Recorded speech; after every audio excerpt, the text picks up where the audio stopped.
क्षणभयं व्याप्य यत्सर्वं त्रैलोक्यं सचराचरं तत्पदं दर्शितं येन तस्मै श्री गुरुवे नमः। अज्ञानतिमिरान्धस्य ज्ञानाञ्जनशलाकया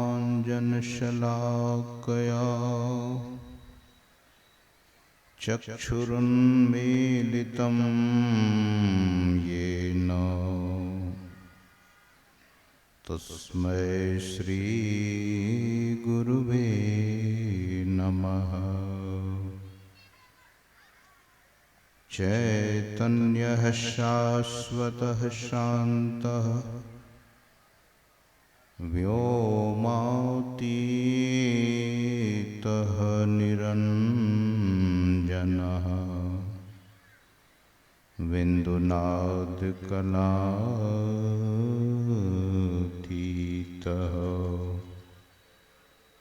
तस्मै श्रीगुरुवे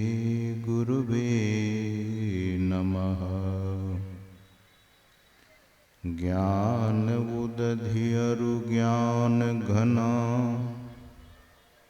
सद्गुरो शङ्कररूप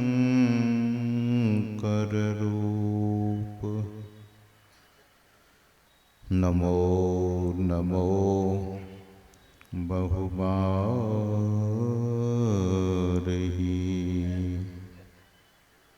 सकल सुपूज्यन भूप मूकं करोति वाचालं पंगुं लंघयते गिरिं यत्कृपातमहं वन्दे परमानंदमाधवम्।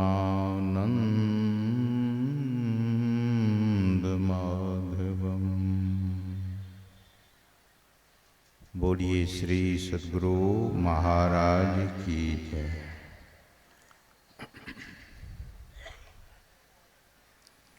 प्रातः स्मरणीय अनंत श्री विभूषित परमाराध्य परम पूज्यपाद संत सद्गुरु महाराज के परम पावन युगल पद्म पदों में सदा सदा पदबंधन। मंच पर उपस्थित परम श्रद्धेय स्वामी बोधानंद जी महाराज, श्रद्धेय स्वामी वासुदेव बाबा, सहदेव बाबा, सत्यनारायण बाबा, विश्वबंधु बाबा,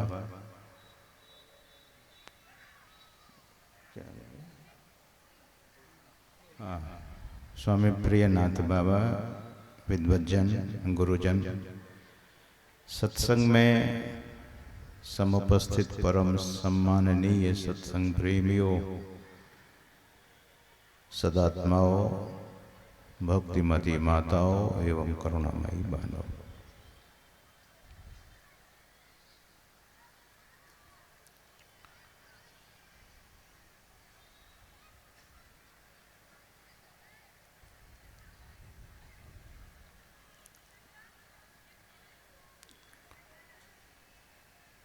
यह मनुष्य शरीर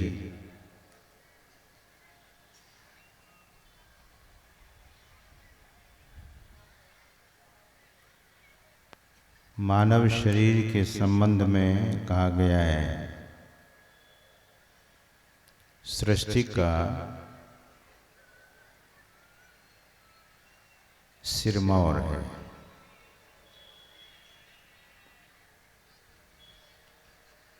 The crown of creation is the human body.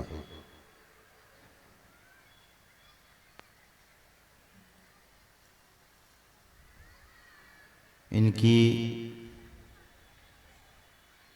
इस शरीर की महिमा का बखान कौन कर रहे हैं? भगवान श्री राम अपनी प्रजाओं को, गुरुजनों को, पूर्वजनों को, विद्वानों को, ब्राह्मणों को,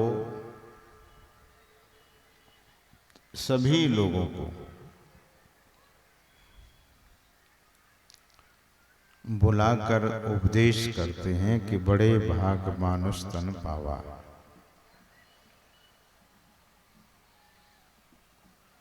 बड़े भाग्य से मनुष्य का शरीर मिला है।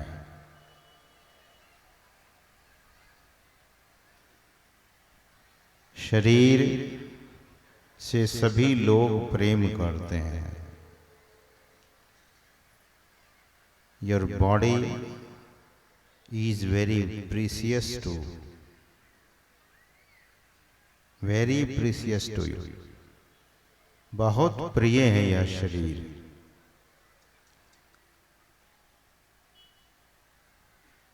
और भगवान श्री राम मनुष्यों को बुलाकर, प्रजाओं को बुलाकर यह उपदेश देने की कृपा की। इतना ही नहीं, भगवान कहते हैं कि सुर दुर्लभ, देवताओं के लिए भी यह दुर्लभ है।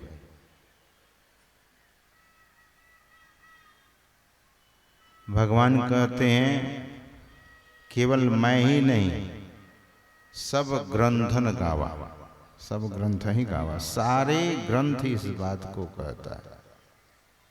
मैं ही कहता हूं ऐसी बात नहीं है। और भगवान कहते हैं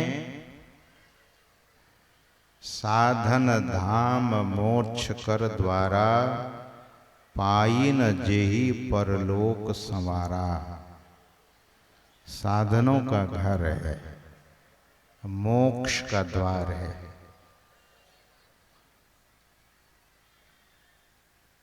सभी साधनों का घर है। और भगवान कहते हैं कि the door of liberation is lying down in your human body, in your precious human body. हम आपका या जो प्रिय शरीर है, इसी में मोक्ष का द्वार है। मोक्ष का द्वार और कहीं नहीं है। शमशान भूमि में लिखा रहता है मोक्ष धाम, मुक्ति धाम। शरीर, स्थूल शरीर को जहां जलाया जाता है, लेकिन जिस शरीर को जलाया जाता है वो तो पहले ही चला जाता है। यह शरीर मोक्ष का द्वार है, लेकिन कब तक?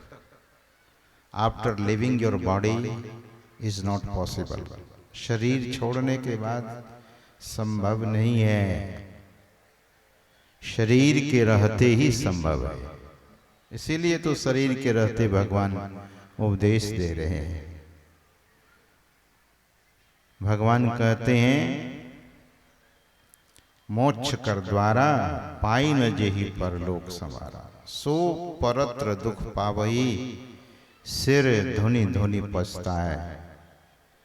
काल ही कर्म ही ईश्वर ही मिथ्या दोष लगाए।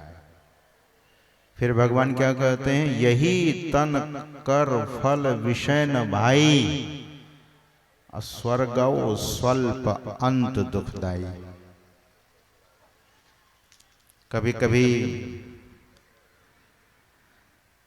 कुछ फिलॉसफर जब कुछ बात बोलते हैं तो कहते हैं कि इस बात को ठीक से सुन लीजिए। एडवोकेट, लॉयर जब जज के सामने बहस करता है इसमें शायद कोई लॉयर होंगे, एडवोकेट होंगे, तो उस समय क्या कहता है, पॉइंट टू बी नोटेड, इसको नोट कर लिया जाए। क्या है, यही तन कर फल विषय न भाई, विषय के लिए नहीं, सेंस प्लेजर के लिए नहीं है। Pleasure will give you the pressure, pleasure जो सेंस प्लेजर है, this is not ultimate happiness. यह सुख जो विषय सुख है,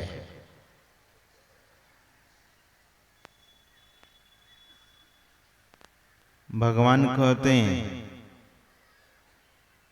कि विषय की तरफ भागोगे तो दुख में चले जाओगे। सदगुरु महाराज ने भी कहने की कृपा की है, उनकी वाणी में आया है, तजी दे विषय दुखदाई, विषय दुखदाई है, तब इस भ्रम से, इस भ्रम को त्याग दीजिए, भ्रम त्यागी हो भाई।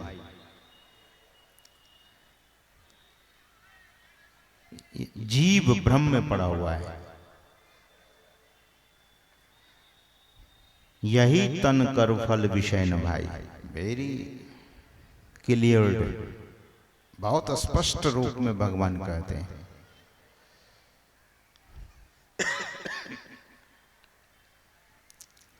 सज्जनों, आप लोगों की संख्या अपार है और सत्संग सुनने के लिए आए हैं। यह जो मानव शरीर की उपादेयता, मानव शरीर की सार्थकता के बारे में पाठ हुआ है, न जाने आप लोग सत्संगी भाई बंधु लोग हैं, सज्जन वृंद हैं, माता बहन हैं, बहुत बार सुने होंगे, लेकिन एक ही पंक्ति पर आज सुनिए, मैं एक ही पंक्ति पर सुनाऊंगा। इस पाठ पर पूरा बोला नहीं जाता है, कोई बोल भी नहीं सकता, क्योंकि भगवान की वाणी बड़ी अगम होती है, संत की वाणी बड़ी अगम होती है। इट हैज इट्स ओन डेप्थनेस, बड़ी गहराई होती है इसमें। तो भगवान कहते हैं, यही तन कर फल विषय न भाई। इस तन को पाने का फल ये नहीं है कि विषय, गुरु महाराज कहते तजी दे विषय दुखदाई। और इस भ्रम की खाई में जो पड़े हैं, मैं अक्सर कहा करता हूं कि गड्ढा छोटा होता है, कहते हैं ना रोड में गड्ढा है, लेकिन हिमालय की यात्रा जब आप करेंगे तब आपको खाई दिखेगी। खाई जो 10-10 हजार फीट नीचे जिसकी गहराई होती है, वो खाई होती है। ऊपर से नीचे उस खाई में कोई गिरता है तो सोचेगा कि अब ऊपर कैसे आएंगे। तो ये भ्रम की खाई में ना पड़े।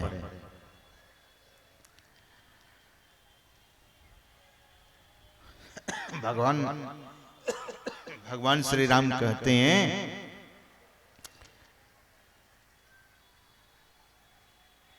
स्वर्ग का सुख भी स्वल्प, स्वर्ग वो स्वल्प, और फाइनली क्या है, अंत दुखदाई, अंततः दुख ही देगा।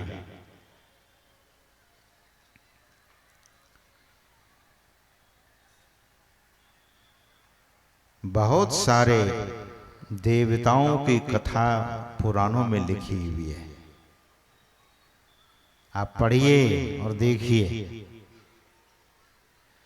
देवता लोग दैत्यों से युद्ध करते रहे,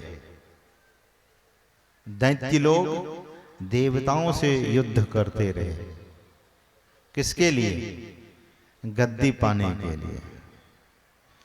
स्वर्ग की गद्दी, स्वर्गो स्वल्प, जिस स्वर्ग के सुख को भगवान श्री राम स्वल्प थोड़ा, अंग्रेजी में इट्स वेरी लिटिल, बहुत थोड़ा है। स्वर्ग स्वल्प, और भगवान कहते हैं कि अंत में दुख देने वाला। कभी स्वर्ग के सिंहासन पर भगवान इंद्र बैठ जाते हैं और कभी कभी दैत्य का आधिपत्य उस पर हो जाता है। यही कथा चल रही होती है। अब देखते ही नहीं, किसी भी राष्ट्र के जो विशेष पद है, प्रधानमंत्री का पद है, राष्ट्रपति का पद है, उसके लिए भी होड़ लगती है, इलेक्शन होता है। जो प्रधानमंत्री बढ़िया काम कर देते हैं उनकी वाहवाही होती है, उनकी जय जयकार होती है, नहीं तो बहुत सुनना पड़ता है। देश के बहुत जगह देखता हूं, हम लोग देखते हैं कि दीवालों पर न जाने लोग क्या क्या लिखते हैं। सज्जनों, भगवान श्री राम कहते हैं कि जीवन के रहस्य को समझिए। The mystery of life must understand. कहाँ समझ में आएगी यह बात? तो भगवान कहते हैं कि सत्संग में बात समझ में आएगी। साधु संतों की शरणागति होंगे, शरणागत होंगे, साधु संत की शरण ग्रहण करेंगे, सदगुरु की शरण ग्रहण करेंगे, तब जीवन के बारे में सोचेंगे कि हम कहाँ थे, अब कहाँ हैं। सत्संगी लोग जो होते हैं, सदगुरु के जो भक्त होते हैं, वे सत्संग करते करते सार असार को समझ लेते हैं। नहीं तो जीवन सज्जनों बड़ा दुखदाई है। मैं उस भक्त का प्रसंग रखना चाहूंगा। एक भक्त थे, दरअसल में पहले वे सेठ थे। उनका नाम कुछ और था। बाद में महात्मा तैलंग स्वामी जी महाराज के